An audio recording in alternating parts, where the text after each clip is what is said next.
a walk through an open house, you might notice that the home looks great, smells great, and is very inviting. It's all part of the home staging process. Brendan Cold Iron, broker and owner of Next Home Cold Iron Group, is here with tips on how to stage your home. So I have to be honest with you, this is my favorite part of real estate. You know, it's very important. Whether you're selling or you're just trying to come up with some new ideas on how to decorate your home, staging is key. So where do we start in the whole process? The first thing is you're going to want to boost that curb appeal. That is your first impression on the drive-by. So clean off the walkways, clean off the sidewalks, plant some flowers, plant some shrubbery, make it really welcoming as far as a first impression. So it's important to keep your home clean, right? Yes, you always want to keep it clean and well put together. You know, if you had a showing and you have a messy bed, it looks really bad on the cleanliness and how the home is maintained. Yeah, we don't want a dirty home. So what about our dining room? You should actually always have your home staged in the dining room kind of like it's set up to eat on. Like you can go right to the table and start eating with plates, placemats, silverware, etc. So let's be honest, food is like the heart of everything. So is the dining room like the heart of the home, I guess? Essentially, because it's one of the main focal points and gathering points of the house as well as living room, but everybody can relate to food.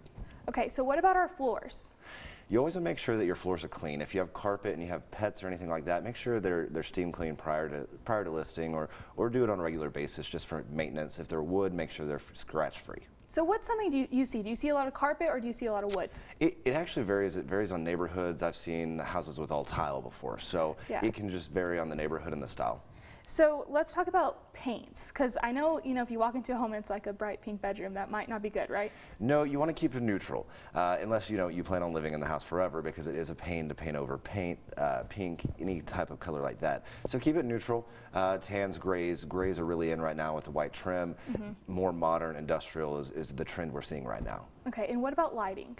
Lighting, always keep your house bright. Keep the windows open. Make sure your light bulbs are replaced, and just make sure it's really well lit. So this next tip, when you sent it over, mirrors, I found that interesting. Yes. Okay. Mirrors can actually make a room appear to be bigger than it actually is. So use mirrors. Utilize them. Large mirrors, mirrors on the if you're in the bedroom, do a floor length of mirror, and it will make the room feel bigger because of the reflection. So moving into the bathroom, you say white towels. Yes, the tip is to do white towels, keep them crisp, keep them clean. It brightens up the bathroom. It's a little scary, white towels.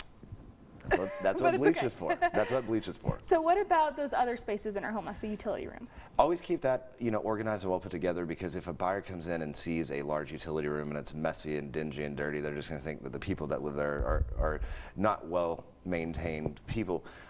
Keep it clean. A laundry room is a big thing, especially for the female buyer, because they will be doing, be in there quite a bit. Keep the laundry room clean. Okay, and bedrooms. Bedrooms. If you're trying to sell your house and you're wanting to stage your house for the selling process, keep them gender neutral. Don't have them too masculine or too girly, because it can throw off whoever's looking at your property. And if we have kiddos, we need to tuck those toys away, right? Yes. Minimize the toys and keep them put away. Okay. And pets? Pets. Everybody has pets. Right. I love pets. I have 3 dogs. My house doesn't smell like I have dogs. Make sure you're keeping that pet odor away. It is one of the biggest deterrents, because some people are allergic to cats, or some people are allergic to dogs, and they'll have to have the whole house cleaned prior to closing. So make sure that you definitely keep that pet odor out. So what happens if we have an extra room and we don't have anything in it? So if you have an extra room or like an awkward space under the stairs, you can always turn it into an office or guest bedroom. You can also turn, a little awkward space under there for storage, for a built-in office. There's a lot of options using awkward spaces. And what about our patios outdoors? Because we love a patio.